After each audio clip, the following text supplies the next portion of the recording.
नमस्कार। मेरा नाम आर के मीना, सह आचार्य राजनीति विज्ञान, राजकीय महाविद्यालय झालावाड़। आज हम BA part first political science paper first में राज्य की उत्पत्ति के सिद्धांत के बारे में चर्चा करेंगे।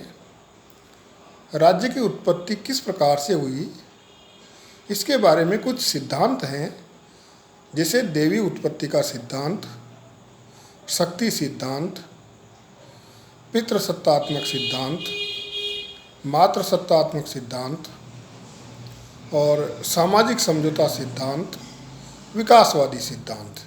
ये मुख्य सिद्धांत है। इसमें सबसे जो प्राचीन सिद्धांत है राज्य की उत्पत्ति का, वो है देवी उत्पत्ति का सिद्धांत। देवी उत्पत्ति के सिद्धांत में नाम से ही पता चल रहा है कि राज्य की जो उत्पत्ति हुई है वो किसी देवी सत्ता या ईश्वरीय सत्ता के द्वारा हुई है। राज्य की उत्पत्ति के संबंध में प्रचलित ये सिद्धांत सबसे प्राचीन है। इस सिद्धांत के अनुसार राज्य मानवीय नहीं अपितु ईश्वर द्वारा स्थापित एक देवी संस्था है। ईश्वर या तो ये कार्य स्वयं ही करता है या इस संबंध में अपने प्रतिनिधियों की नियुक्ति करता है। राजा ईश्वर का प्रतिनिधि होने के नाते केवल उसी के प्रति उत्तरदायी होता है और प्रत्येक परिस्थिति में राजा की आज्ञा का पालन प्रजा का परम धार्मिक कर्तव्य है। देवी सिद्धांत के आधारभूत तत्व इस प्रकार हैं। पहला, राज्य शक्ति का प्रादुर्भाव ईश्वर द्वारा हुआ है। ईश्वर राजाओं को शक्ति प्रदान करता है। दूसरा, राज्य मानवीय कृति नहीं वरन ईश्वरीय सृष्टि है। तीसरा बिंदु, जिस प्रकार ईश्वर जो कुछ करता है वह अपनी सृष्टि के हित के लिए ही करता है, उसी प्रकार राजा के सभी कार्य ठीक, न्याय संगत और आवश्यक रूप से जनता के हित में होते हैं। अगला बिंदु, राजसत्ता पैतृक होती है, अर्थात पिता के बाद पुत्र इसका अधिकारी होता है। अगला बिंदु, राजा प्रजा के प्रति उत्तरदायी न होकर ईश्वर के प्रति उत्तरदायी है और राजा की विधि विहित शक्ति का विरोध करना पाप है। इस सिद्धांत का विकास इस प्रकार से है। ऑस्ट्रियन लेखक जेलिनेक ने कहा है कि देवी सिद्धांत राज्य की उत्पत्ति का सबसे प्राचीन सिद्धांत है और मानवीय इतिहास के दीर्घकाल तक राज्य को एक देवी संस्था समझा जाता रहा है। राज्य की उत्पत्ति के इस सिद्धांत के दर्शन सबसे प्रमुख रूप में विविध धर्म ग्रंथों में होते हैं। सर्वप्रथम यहूदी धर्म ग्रंथ ओल्ड टेस्टामेंट में देवी सिद्धांत का प्रतिपादन किया गया।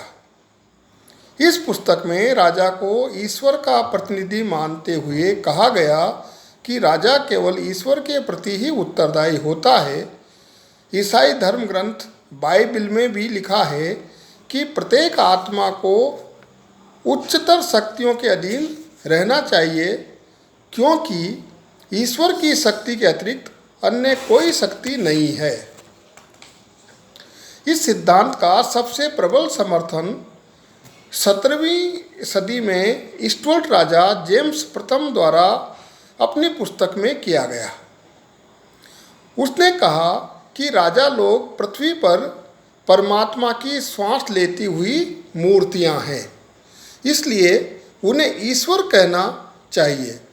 उसने यहाँ तक कहा कि राजा कभी दुराचारी नहीं हो सकता। यदि कोई राजा दुराचारी हो तो इसका अर्थ यह है कि उसको ईश्वर ने जनता को उसके पापों का दंड देने के लिए भेजा है।